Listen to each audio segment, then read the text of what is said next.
program are available for purchase at the information desk and also at the bookstore. Grab your copies there.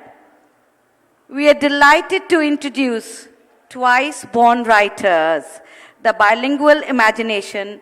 Please welcome Anukrti Upadhyay, Kunal Basu, and Aruni Kashyap in conversation with Malashri Lal. This session is presented by Matrubhumi, and also Kunal and Aruni will be signing their books. Aruni will be signing his books after his next session at Samvad, and Kunal and Anukriti are going to be signing their books after this session. Good morning, everyone. It's indeed a great privilege to have these three outstanding writers with me on the panel. And as you see from the title, it talks about the twice-born writer and the bilingual imagination. Now, I don't know about being twice-born, because even as I read their work, I realize that they work simultaneously in more than one language. I have trouble even with one single language. I don't know how you people do it with two languages together and in the creative format. So indeed, a great privilege to have you here and to get a chance to look into your creative process, your mind, your thoughts, your emotions, as you are able to produce these beautiful novels, short stories, some of them made into films. So as we get on with the session, I think what I will do is put questions to each of them in a sequence so that we can build some density around each of the writers. Kunal Basu writes in English and Bangla, and you would have probably seen the film called The Japanese Wife, which was made by Aparna Sen. Well, the story is his, the film adaptation is Aparna Sen's. But as Kunal rightly says, that's not the only thing he wants to be known by. He has 6 English novels, and that includes a collection of short stories, and he has some wonderful novels in Bangla, and these are not translations. Often we think of bilingual writers actually translating their own work like Urtal and Haider did, etc. But no, these are entirely different novels. And for instance, there is one which is about the Middle East, and it has to do with human trafficking. There's a novel about the war, about terrorism.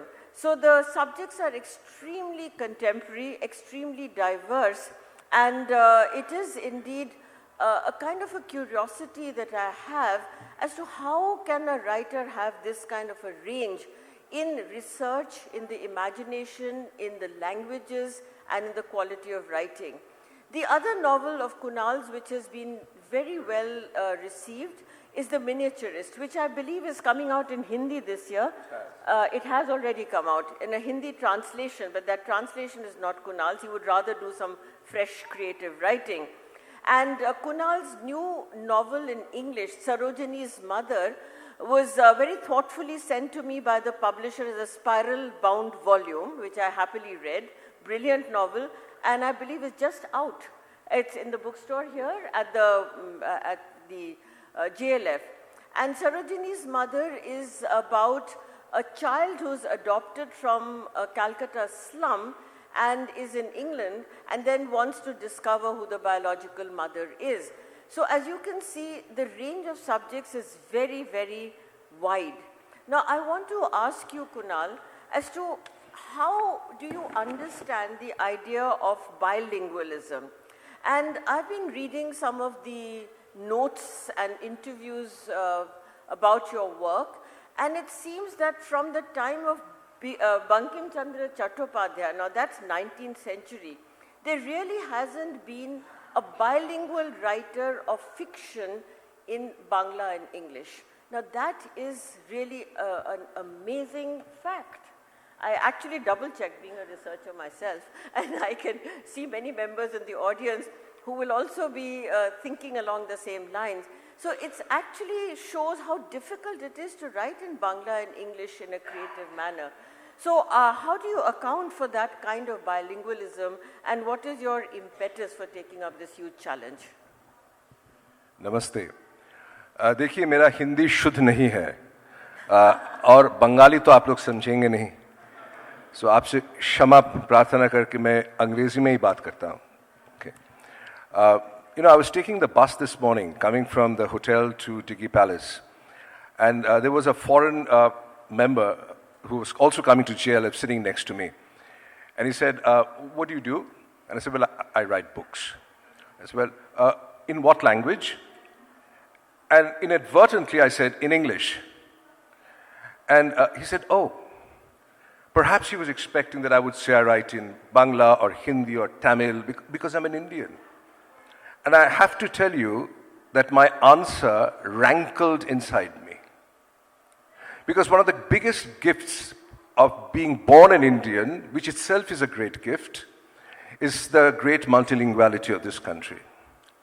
Is a great opportunity to delve into a civilizational journey that no other society can provide. Okay. And when we were growing up, and I was growing up in Kolkata, I felt that I did not have to choose.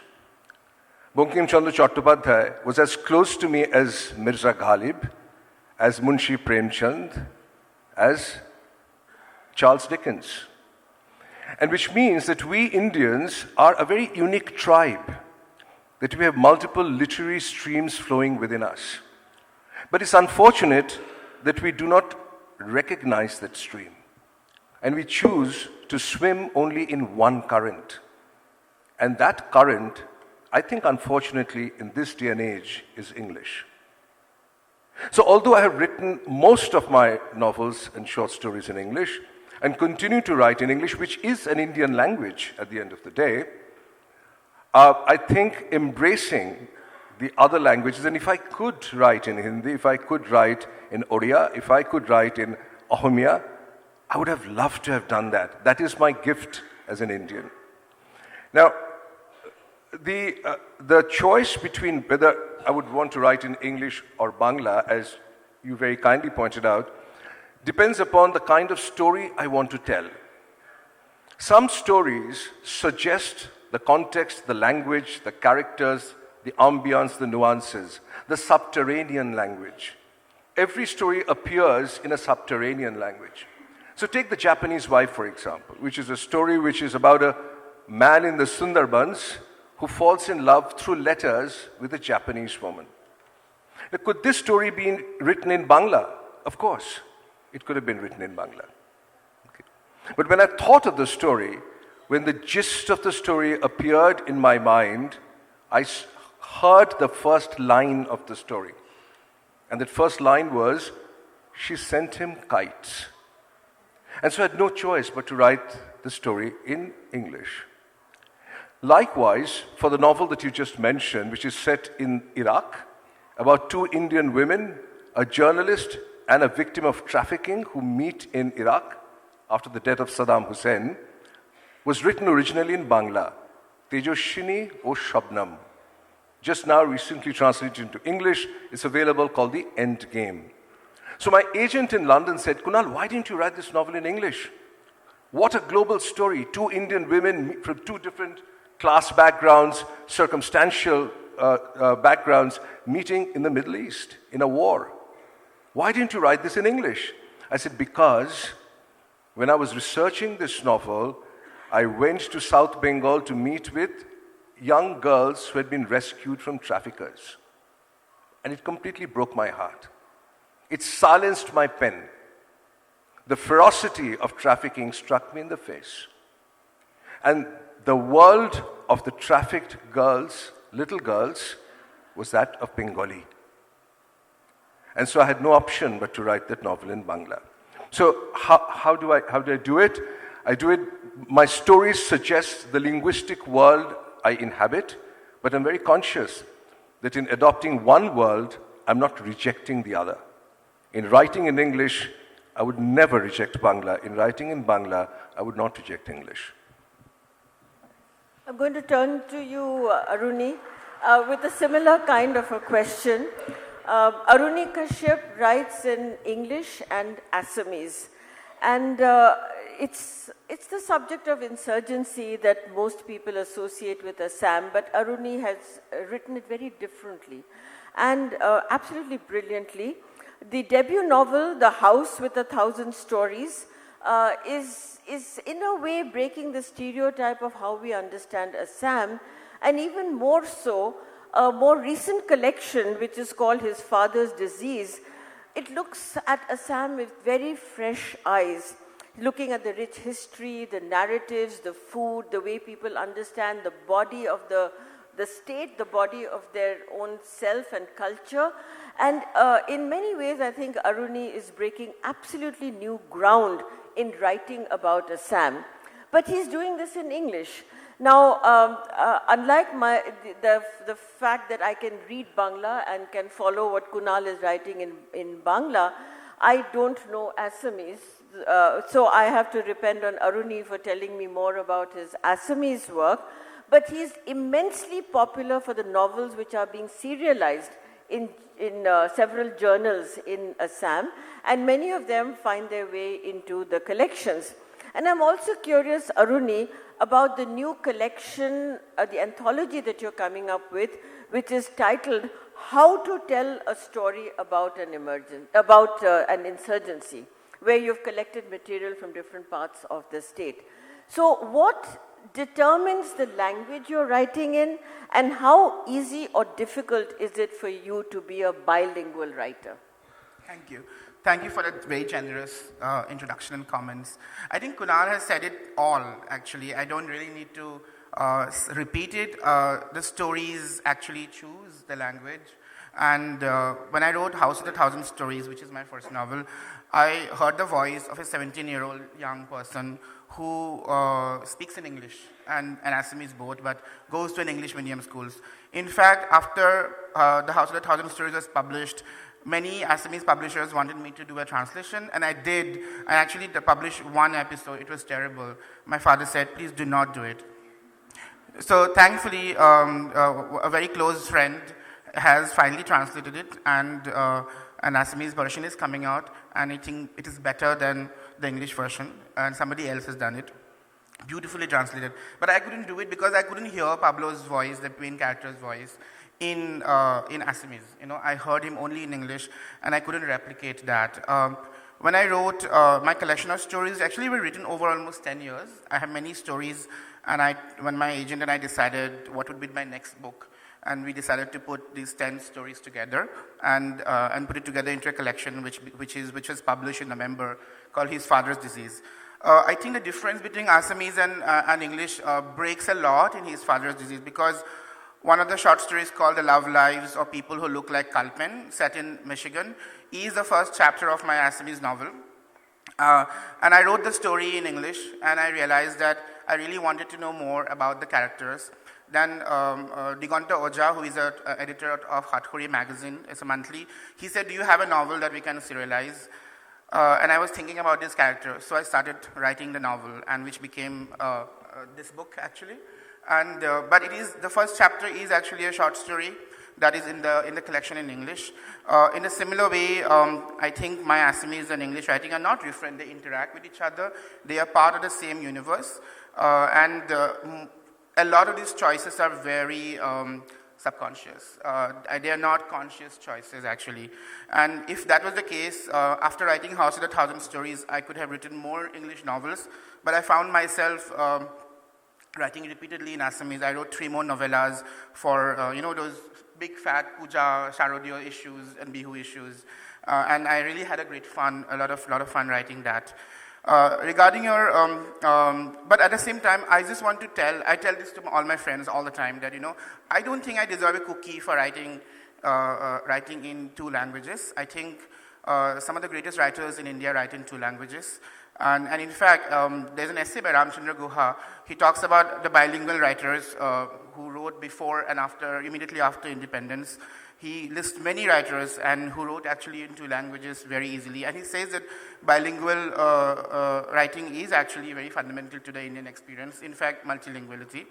So I feel that somewhere this vanished, and in my generation, I see many other people from Assam actually expressing themselves equally in English and Assamese. I don't know if they write fiction and poetry, but they do write definitely very good prose in English and Assamese equally, and I feel really good that it is happening. The collection was a product of several years of work, which is published by HarperCollins. And I just thought that we need to steer away from facts and statistics and get the stories of people. And the insurgency has ravaged Assam for more than 30 years. And I wanted to collect as many eclectic experiences as possible and put them together. I had budget for 15 stories only. But I hope more publishers will now bring out more stories, because one collection is never going to do justice. But I try to present as eclectic an experience as possible within the various means. And I realized that I'm never going to edit a collection ever again, because you have to deal with 15 writers and 15 other translators. Sometimes they are not available. Sometimes some of them are available only on WhatsApp. Sometimes they're available only on Facebook Messenger, and I'm living, because I live a peripatetic life, it was quite a challenge. But I really enjoyed it, and I want to bring out an Assamese version of this, and I will. And in fact, it'll have probably 30, 40 short stories, because I'll not be constrained by budgets of corporate publishers. Thanks, Aruni, for that insight into your creative process. And this thing about many writers being bilingual, been thinking about it. They're often bilingual, but not in creative fiction so much and different stories.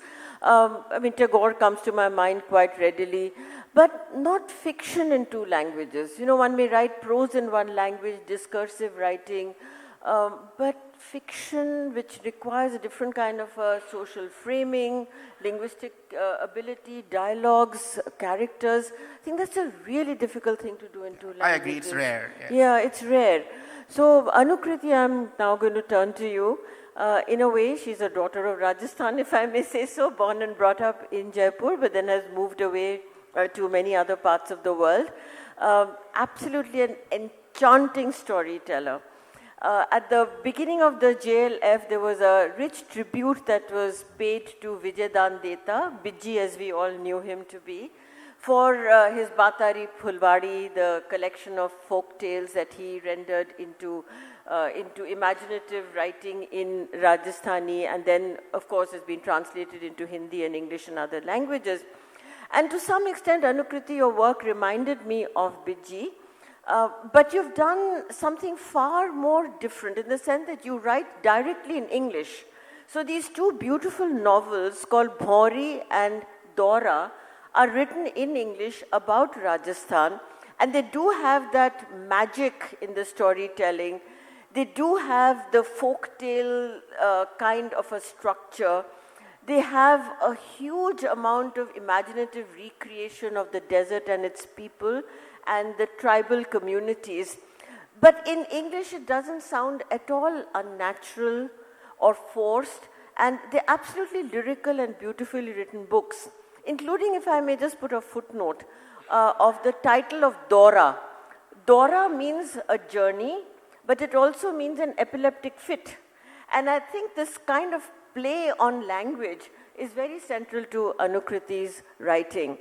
And then, of course, in Hindi directly, she has several works. There's something called Nina Auntie, which I'm very curious about, which is soon to be published. And it's about a very unconventional woman. It's written in Hindi, but the title is Auntie, Nina Auntie. So I like this kind of a word play that Anukriti has to offer to her bilingual output. So I'm very curious to know how you look at the challenge of bilingual writing.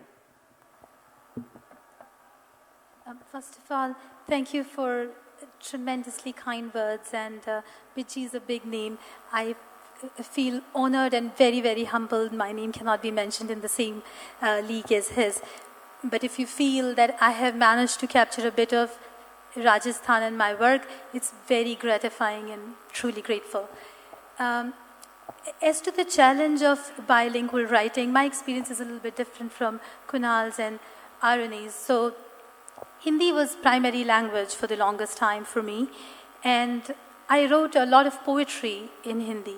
I still consider myself a poet, though not many people do. So when I call myself a poet, I mentally add a note of perhaps failed. But that's the primary art form I practiced. The fact that I could only write poetry in Hindi is perhaps because that's the language closest to my bones. It's a language which I find far more malleable than the acquired language of the world I inhabit, which is English. English came just naturally as the language of prose. That's the milieu I lived in and worked in, and then eventually that was the language I used to express myself in more prosaic situations. So when I began writing Daura, which was the first one I wrote, there was never a confusion. That was the language of prose, and I wrote it.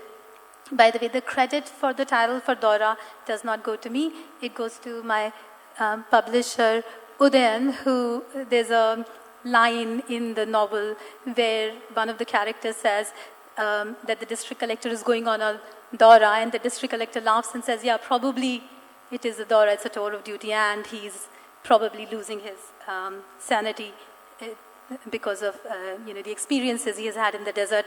And Udayan suggested that is the title. He said that's a perfect title for the novel, so credit where credit is due. To me, bilingual writing means building bridges between two worlds, more so for Hindi and English, because unfortunately there is a classism. It's our colonial experience which has built our worldview, which has sort of trained us to view English as a language which probably has greater stature than Hindi, or I hate using the term vernacular, but languages which are practiced in India belong to India for a longer period than English, as perhaps not the language to be used in the same manner, formal processes, whether it's government or education or any other social interaction in the urban context has become English. So writing in two languages for me is to build that bridge. When I take my experiences from one language, transform them or express them in another, I hope to bring that world closer to the other world, because there are two worlds, unfortunately. When I write about Rajasthan in English, I hope it will increase familiarity with Rajasthan and rural Rajasthan for people who read English primarily. Likewise, when I wrote the stories of Japani Sarai in Hindi, I hope to bring the urban, for want of a better term, the urban contemporary experience into Hindi, just as my little contribution to link the two worlds. So if bilingual writers succeed, they can build these excellent bridges. And even if I fail, at least I tried. This is a wonderful writing, and thanks for the insights. Kunal, I'm going to turn to the multilingual quality of your writing, though the language is actually two, by referring to your novel called Kalkatta, spelled as Kalkatta, which of course is different from the colonial Calcutta and the adaptation that we have made, which is Kolkata. So the title Kalkatta then seems to point to the Hindi-speaking community in Calcutta, if I may use that term. And you've mentioned in one of your interviews that more than 56% inhabitants of that city are non-Bengalis.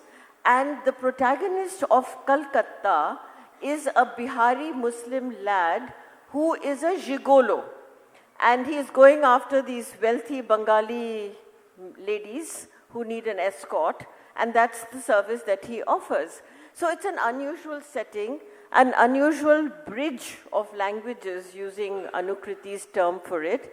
So how do you get to negotiate the Hindi-speaking character in a Bengali assumed Kolkata and render it in an English Calcutta? Okay, that's absolutely right. Bengalis would like to believe that Kolkata is a Bengali city, that Bengalis lie at the center and everybody's at the periphery. Okay.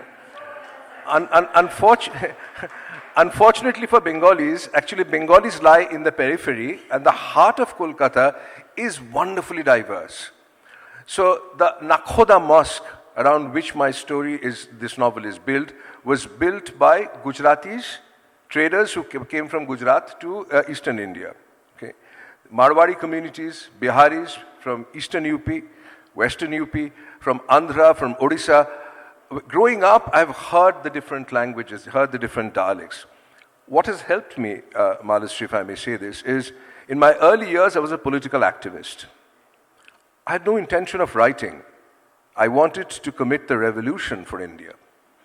Now, whatever be the fallacy of that position, it provided me with a great opportunity to go and live in slums, in bastis, in neighborhoods that a normal middle-class Bengali boy would never go.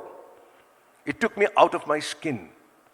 So the story of Jamshed Alam, which is the story of Kalkatta, is about a Bihari family which migrated to then East Pakistan in 1947 after the terrible riots in Bihar and Bengal, and then slowly make their way back into India as illegal migrants. Those today will have a lot of difficulty with these draconian laws that are forthcoming in this country. Okay. And so they come back into Kolkata and begin life there. I spent 2 years in Zakaria Street. I immersed myself living the world of the non-Bengalis. Not simply looking at becoming friends with them, not simply examining the male prostitute in the service domain of his work, but also how they live, their families, looked at their photo albums, listened to the tales of their dadis, ate the food. So the immersion helped me, to answer your question, the immersion helped me to gain the essential familiarity that a novelist seeks and wants. Having done so, the rest, writing the story in English, was actually relatively straightforward. You know, when I was writing TheÄ Miniaturist, I'm going to divert from Calcutta for just a moment, this novel about the Mughal court, set in Akbar's Fatehpur Sikri, which I wrote many years back, which has recently been translated into Hindi. Ramchandra Guha, who's a friend of mine and one that you mentioned, Aruni, the person you mentioned, Ram asked me when I was writing this novel, Kunal, how will you write dialogue for the Mughals? Okay. Mughals at home spoke Chugtai Turk. Okay, they didn't speak in Urdu, they spoke in Chugtai Turk. Now, how will you write dialogue in English for people who speak Chugtai Turk at home? Father to son, between husband and wife. And I said, look, and this perhaps is the answer that I'm trying to provide in a long-winded way.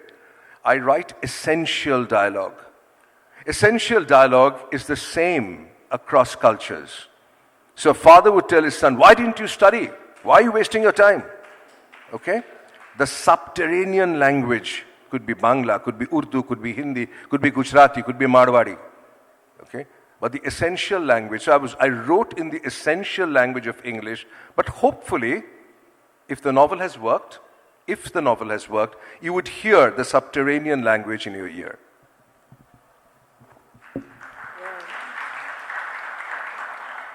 It works very well. It's an absolutely fascinating novel, and if you can pick up a copy, please do. Aruni, I'm going to ask you something along similar lines with reference to your book, His Father's Disease. Again, the title of that collection, I understand, harks back to well-known Assamese saying, and that there's an Assamese context to the book that you've put together. So, and of course, I'm aware of your connection with Indira Goswami, who's a dear friend and colleague at Delhi University, and she's been a kind of a mentor to your work. Her interest in Assamese culture, her interest also in the English language, and of course her brilliant writing. So in your book, His Father's Disease, how does the interplay between the Assamese subtext and the English language work? How do you make it work? That's a very difficult question. I'm not supposed to call you ma'am. Malashri was my teacher, so she always asks me difficult questions. I think that my short stories and the Assamese work, they really interact with each other because His Father's Disease, the title story, the ending of his father's disease is very familiar to people who are well read in Assamese literature. It's an homage to a very famous ending of a very famous novel in Assamese literature, and I won't name it. And in the similar ways, one of the short stories called For the Greater Common Good is actually based on my father's elder brother. He was a Bez, which means that he was a healing practitioner, and he learned this art of healing through mantras in a place called Mayong, where my grandmother is from. And in their house, actually, after my uncle died by Bodeuta or Tauji, died, his family started complaining that they were haunted by different kinds of ghosts who inhabited the bark books. And it was really weird. This is the real story. It was really weird because my aunt would have a dream, and then my first cousin would have a dream, and then her sister would have a dream. And they would have the same dreams every day, but they were incomplete dreams. After a week or so, they sat down together and realized that they were having first, second, third, and fourth part of the dream on the same nights, especially on Saturdays. So I was like, really, this is like, who needs Marquez? This is the real, you know. And I really wanted to write a story. But so for the first time when I started writing it, it became a novella, which is called Horakanta Bejor Montor Puthibur. It was published in Assamese. But later, when I was thinking about this collection, I turned it into a short story, but a long short story. Then in Assamese, we have a form called Dighol Golpo. Maybe in Bengali also we have like long Golpo, I don't know. The long story, basically. And this is a long story for the greater common good. And in fact, again, you know, the characters are there in the Assamese novel. And his father's disease for the greater common good, Horakanta Bejor Montor Puthibur, and my first novel has the same set of characters. In fact, one branch of the family in my first novel exists in this tertiary collection, actually. So, you know, I don't make those choices consciously. It just happens a lot naturally. They are unconscious choices, but I do know that I'm constantly interacting with an Assamese literary tradition, which is both oral, for example, the stories of my aunt, and also a textual tradition, for example, the homage to the novel I was talking about, and the politics, because there is what the experience of my childhood is that of state violence, violence by the insurgents, and all of that. So all of these things build together a heady mix into something, you know, that these stories have probably. Yeah.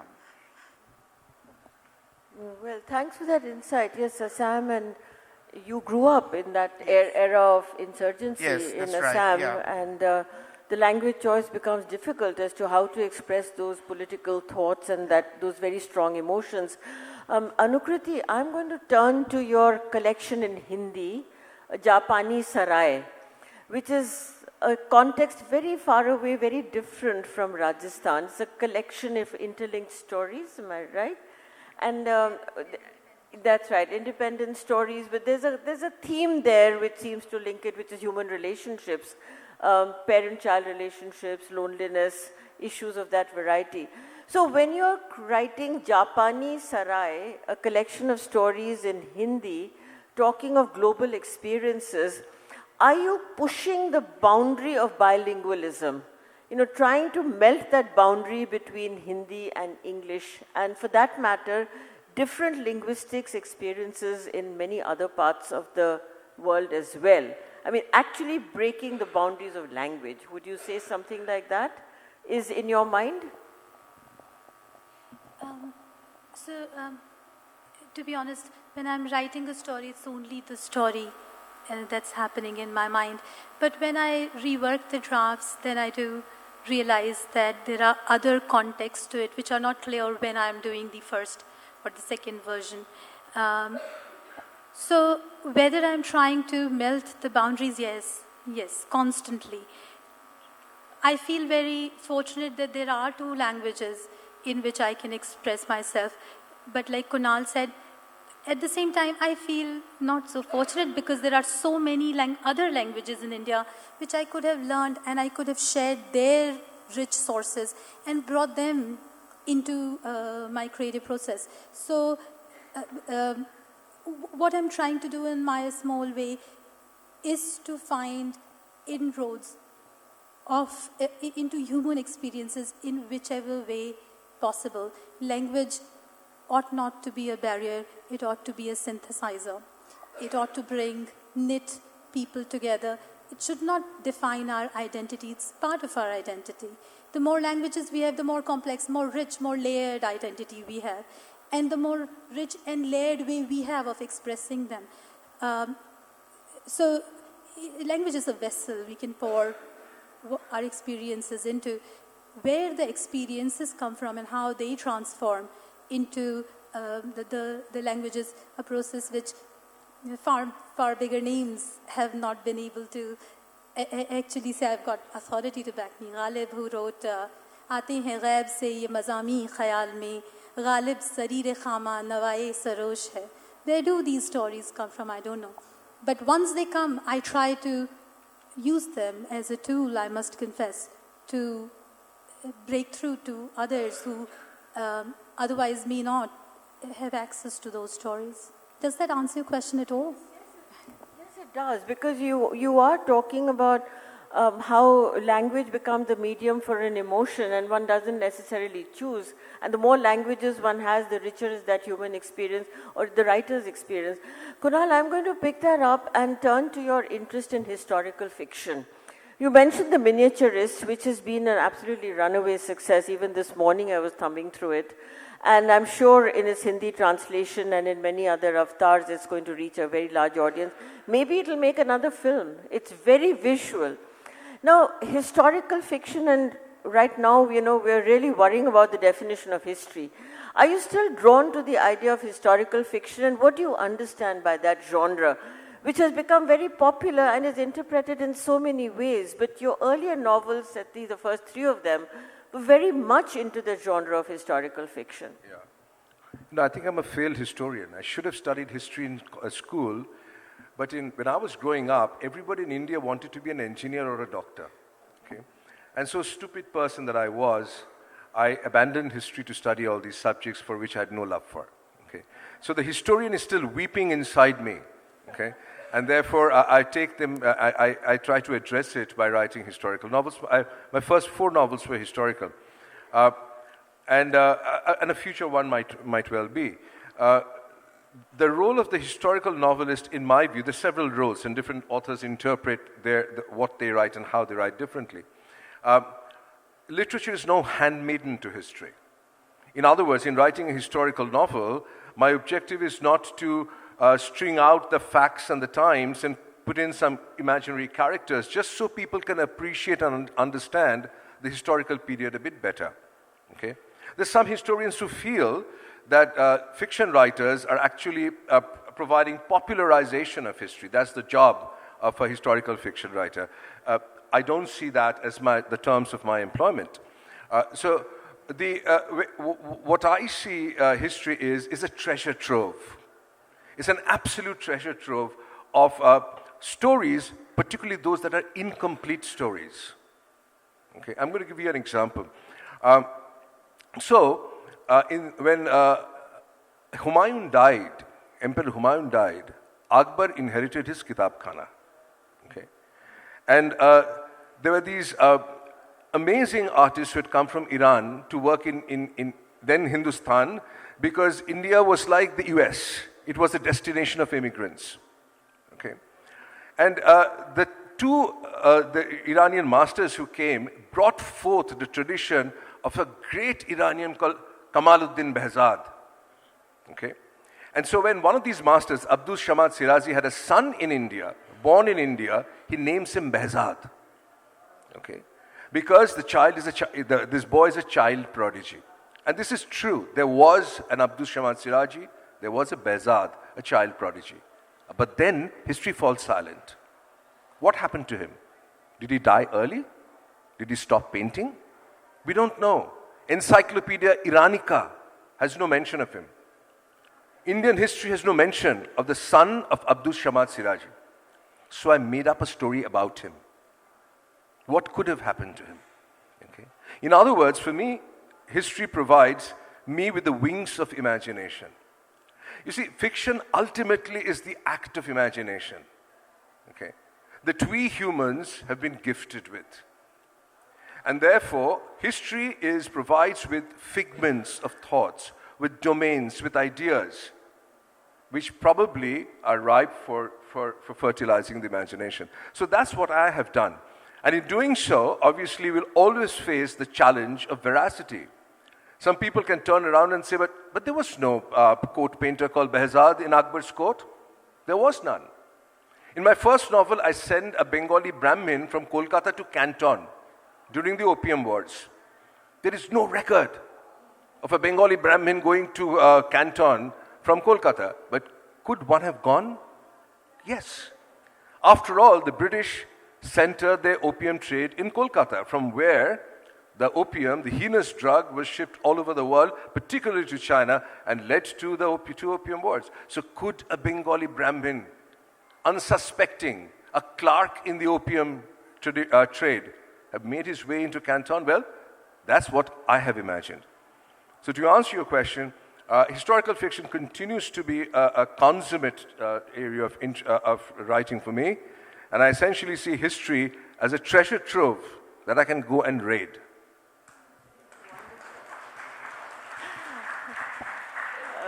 Aruni, I'm going to ask you to tell us your favorite story from your collection. A quick summary, or at least an introduction, so everyone will go out and get the book. Oh my God. I think my favorite story is the one I talked about, For the Greater Common Good. My uncle, he died in 97, and as I said, he was a practitioner of healing chants. In Assamese, we call him Bez. And so there are also legends and lores about my uncle. He moved away from the family. My father had 8 brothers and sisters. He moved away from the family because he didn't get along with my grandfather. Then he went to learn what we call, you can call it sorcery or bejali in Assamese, from this old man whose name was Doitto for some reason, which means demon. So we used to call him, people call him Doitto Burha. So he went to learn from him, and he ended up eloping with his guru's daughter. So the guru was very upset, and he said that when you need it the most, it won't work. And in fact, my uncle died in an accident, and every day he had to get up and actually worship the bark manuscripts, light a diya, and then leave the house. That day he had a fight with my aunt, and then he went to cut wood. They were very poor, and the tree fell on him and chopped off his leg, and he died of bleeding. And that was the only day he had never worshipped the bark books. So there are many stories about his family, but the story is called For the Greater Common Good. It is in my collection, His Father's Disease. Thank you. It's a fine example of how stories that we hear in our family and experiences we have can turn into enchanting works of fiction. So I'm going to ask Anukriti about the new collection called Kintsugi. So first you have to tell everybody what Kintsugi means, and from that, what is your interest in Japan? Because that's a word from the Japanese background, and you have another one called Japani Sarai. And the Kintsugi is a new collection. Is it out yet? And but it's on the way, right? So people will be looking out for it. So Kintsugi and how you came to create that book. Isn't it a poem by Susan Howe also? Sorry? There's a poem called Kintsugi. Yes. So, Kintsugi means the Japanese art of repairing broken art, of repairing broken pottery with gold, because broken things are very precious, and by repairing it with gold, you are acknowledging that they are precious. So before I go into why it's called Kintsugi, it was, again, not a title I chose. I simply called it, in my unimaginative way, the Japanese story cycle. The title came from my brilliant commissioning editor, Rahul Soni, who's going to hate me because I'm mentioning his name. I will even point out to him because he doesn't like it. So it was, but when he said it should be, we should consider calling it Kintsugi, it just clicked because, yes, the stories are about how people come in contact with each other and perhaps damage each other. However, that damage does not diminish them, it does not take away, it adds, it makes them more precious because they've survived the damage, they've resurrected themselves, and they've become more resilient. The gold of experience repairs them from the damage of contact. So I thought that was just the right title. It hasn't come out yet. It's due in June. We are still working on the publishing drafts. It's very different from Daura and Bhaunri, which are set in rural Rajasthan, very rooted into Rajasthan with the stories and songs which are part of the folk traditions, though I made them up all actually in the books. Kintsugi is very urban and it moves from place to place. It's a story cycle where 6 different characters come into each other's lives and weave each other's lives and how they enrich them. The protagonist is a woman who actually never speaks in the cycle. There are other people who tell parts of her story, and that's how it builds. Now, my love for Japan, the credit goes to my husband who's here in the audience. He introduced me to Japan and actually Japanese literature. The very first Japanese writer I ever read was a book of short stories he got for me from the airport on one of his trips. Now I read Japanese writers all the time and I marvel at the wide variety from Tanizaki Sensei to Yukiko Motoya. Each one writes with such a great diversity, such a sense of the real and the surreal, of what really happens and what happens in an imagined plane, and completely absurd. So that attracted me to Japanese literature, the fact that there is such a wide variety of experiences which they express in a variety of craft forms and also storylines, and Japanese aesthetics. Well, what a diverse range of subjects and approaches we've covered from our 3 wonderful writers. We have a good 10, 11 minutes for questions because I'm sure you would want to ask them what's in your mind. May I request that the questions be kept short and sharp and focused on the work of the 3 writers who are with us. So if you would raise your hands, I'm sure mics will be passed around. Hello, thank you. So actually there is a hypothesis that language influences the way we think. So do you actually see the difference between when you... Excuse me, who are you addressing this question to, please? To anyone, yeah. No, please. Okay. It would be nice if you addressed it to any one of them. Okay, ma'am. Ma'am, okay. Yeah. So, so do you actually see the difference between when you think a particular story in one language and you think a particular story in another language? So is there any difference between the thought process, between the creativity of one language and the other language? Absolutely. Sorry, may I ask your name? Prateek. Thanks for asking that question, Prateek. It's an interesting question. Yes, there is a difference. Even when we speak in a language, it affects the cadence, the way we use our voice. So, जब मैं हिंदी में बात करती हूँ, मेरी आवाज़ बदल जाती है. मुझे पता चलता है कि वो नाभि रंध्र से आ रही है. मुझे पता चलता है कि मैं छाती से बोल रही हूँ. When I speak in English, I absolutely realize that my voice is coming from here.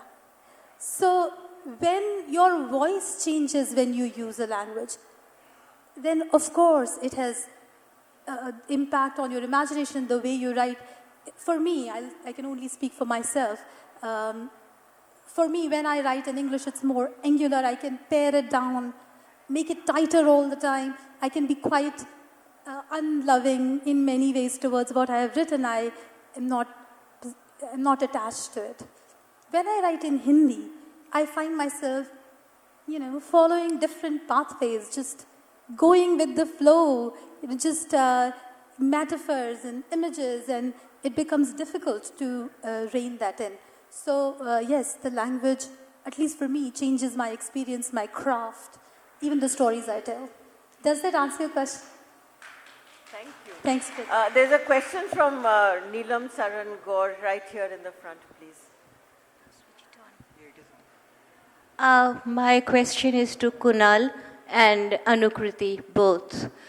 Uh, when multiple languages intermingle on the page, intermingle spontaneously, and there is no other way of separating them, there is the practical inconvenience of occasionally needing a glossary. And attitudes towards glossaries have varied over the last 2 decades. What would you suggest? Do you think we let the essential language overpower these incidental words and let the soul of the communication speak? Or would you admit the necessity of a glossary? I hate glossaries. When you read Isaac Singer, who's this famous writer who's passed away, Nobel laureate, short story writer, novelist, he would use words in Yiddish, okay? And we, far removed from that language, would not turn the book and immediately look for the glossary. I think the skill of the writer implies the meaning of a word. And if that word is particularly troubling or particularly, someone really wants to know the meaning, people can always look and search for that meaning. When we read James Joyce, there are expressions that he uses which are very, very Irish, okay? But he doesn't use a glossary to make it understandable to people from not the British Isles. I think people from the developing parts of the world, we suffer from this notion that we want to be understood. Every word needs to be understood by people, and particularly people in the West. Okay, I think if I'm skillful, and I may not be, but if I'm skillful, then if I use a Hindi word or a Bengali word, a curse, then its meaning would be well understood in the context of the text. But if that word should rankle in the minds of the reader, today there are ways for that person to acquire that meaning. May I add something? Sorry. And may I stand because I can't see? And so I think it's a very interesting question. I would like to add to what Kunal said. I agree. It's our own perhaps hesitations from a colonial past which force us to explain everything in a glossary. But I do acknowledge the practical use of a glossary. It does make things more accessible. Yes, as a very skillful writer, Kunal, and in my small way in Daura and Bhaunri, I have tried to, I've used, because they came sort of organically, the Rajasthani words came organically. There is no translation for the word balam or dhani. They are Rajasthani, they express love. And they express love in a way that darling or buttercup doesn't. So there was no way I could transform them or transmute them. I had very supportive editor and publisher who said, no, do not have a glossary. You do not need to explain yourself. They exist as they do. But I do acknowledge that it can be helpful. It can be helpful. For a non-speaker, dhani can be pronounced as dhani because it's transcribed in English. It loses the punch which dhani has, which is, this power and assertion by a woman towards the man she loves. So I'm sorry I was diffuse, but I just wanted to add that it has its own practical uses. Thank you for asking that question. Thank you. Yes. Any questions? Yes, please. On the third row here. Hi, my question is for Aruni. My favorite story from your collection is actually the first story, and it's the story's kind of playing on my mind like a background score because it's about a lit fest setting. The setting is of a lit fest, okay, where you look at especially writers from the Northeast as, being there as token representations from the Northeast. So how do you reconcile that with what you're actually doing here right now, is my question. Well, very difficult question, okay? But thank you for asking the question. I think we have to also look at that situation. This is something also I am talking about, say, 5 years ago, when people used to look for a certain kind of Northeastern story. And I think right now there's so many stories from Northeast. People are writing thrillers and romance and everything. So that question has become irrelevant. But I think in the mainstream media, what we hear is the story primarily we hear a very simplistic story from the Northeast. And actually the fact that we talk about Northeast itself as Northeast is a problematic thing because it's an umbrella term for hundreds of ethnicities, several languages, several states. Even in a state like Nagaland, there are many, many Naga tribes itself. Even in my state, we have like 50, 60, 70 ethnic tribes, communities and so on. And all of them have competing histories, competing stories, and but because there is so little representation from the Northeast in the mainstream media, that is why we see a very simplistic, easily accessible, easily consumable, narrative about the Northeast. And that's what I was really, really concerned about. When I started writing as a writer, I was rejected many times by different editors because I was not writing about violence. So I was wondering, where is the space for a writer from a lesser represented region where you can write a retailer folktale, such as the Tejimola folktale, which forms the crux of the lead story called Skylar Girl, the first story. And I also wanted to address, though I use the Northeast space as a space of experimentation, or as a space of my work, but I was also trying to make a commentary about what it means to be a writer from a poorly represented, misrepresented region, and how this misrepresentation translates into misreading and bad analysis, poor analysis of it. Even effusive praise, just because you're an writer from Northeast, is actually a bad analysis, and I wouldn't want it ever. I want engagement, I want conversation, I want analysis, and that's what I saw that was missing. And that is what I wanted to comment on, actually through the framework of a literary festival, and through my story, Skylar Girl, where this writer from Assam who writes in Assamese, and he's very uncomfortable with all the upper class milieu where he doesn't even know how to pronounce guacamole and peya, and where he's been served all of this. And he doesn't know what to do there because he doesn't speak the language. In fact, he is going to read his story that is translated from Assamese to English for the first time because he's never read aloud in front of public in English. And people ask him, why don't you write about the violence? And he says, it doesn't matter what I write about if I were writing in Assamese. Why should it matter in English? Thank you. That was a very fulsome and an important answer to the questions which have come up. Maybe we can take one very brief question. There was this young person. There's a young person there. Please. First of all, namaste to all. मैं हिंदी में पूछूंगा and you can answer in English. मैं आपका अरुणी से मेरा question है कि कौन सी ऐसी चीज़ है जो आपको इंस्पायर कर रही थी लिखने के लिए, और आज क्या चीज़ है जो उस टाइम आपको इंस्पायर कर रही थी लेकिन आज आपके पास और भी टॉपिक्स हैं कि आप उस लेखन को चलाए रखते हैं और उस लेखन को आप आगे लेके जाते हैं. तो पहले की इंस्पिरेशन और आज आपको करंट प्रेजेंट में क्या इंस्पायर करता है, और राइटर के लिए कौन सी वो एक इंस्पिरेशन क्या राइटिंग से मिलती है या आप अपनी खोज से निकालते हैं, या पीपल अराउंड यू आपको वो खोज आपके अंदर जारी रहती है कि आप और लिखना चाहते हैं. Thank you. I'm going to answer in English because if I start speaking in Hindi, everybody will start laughing. My mother was a novelist, and she wrote from a very young age. And when I was growing up, I saw that she used to write her novel. And she wrote her first autobiographical novel from me because she thought she would never survive what she was suffering from in the 90s.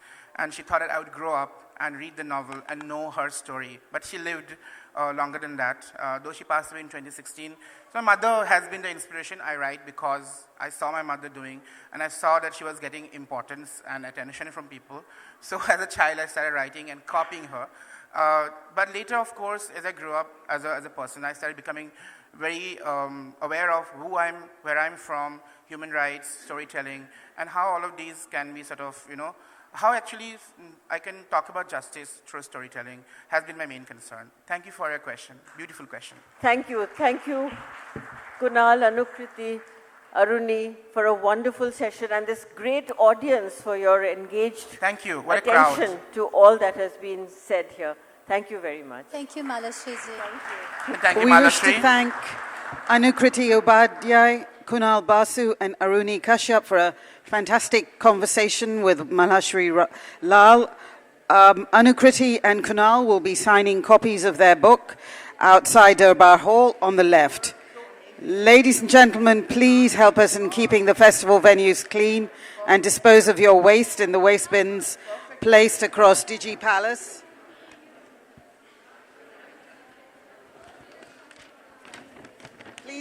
Please do not leave your bags unattended as the festival is unable to take responsibility for any lost belongings. Please keep the aisles free. This is for your own safety and security. Please tweet using hashtag Jaipur LitFest 2020 or tag at @ZJaipur LitFest.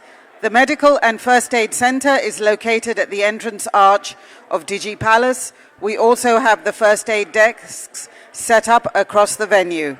The festival venues are in a no smoking zone and we request you to not smoke in public spaces. Thank you.